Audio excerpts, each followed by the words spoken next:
Moving on to number 9. Number 9 says, when the author of passage 2 says that love may continue in married life regardless of marriage and not because of it, she means to say that what?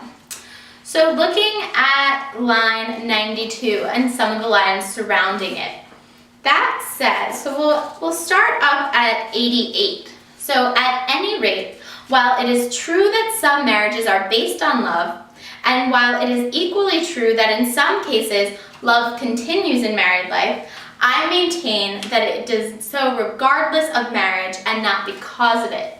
So what she's saying is that if a couple is in love, that love's going to continue whether they're married or not. So she's saying that you don't have to be married to continue loving someone.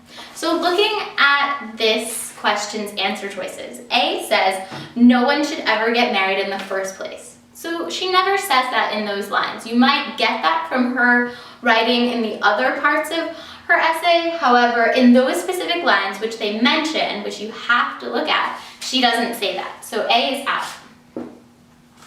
B then says, in order to continue, love must face all kinds of injuries which marriage inevitably inflicts upon it.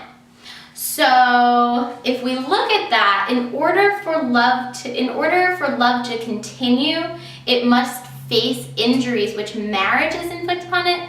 In that sentence, she's telling us that love will continue no matter if you're married or not. So that's not going to be true, because that's saying that you need marriage to continue love. C then says, marriage may not have any distinctive benefits, but it's harmless. So this is talking more about love and marriage, and this doesn't mention anything about love. It's only about marriage. So C is now out. And then D says, married couples are very lucky if they can manage to stay in love. So she's saying that love will go on without the marriage. You can be married or not married. So it's not saying that when you get married, you're going to fall out of love. She's saying that you don't need to be married to be in love. So that's kind of the wrong sentiment right there.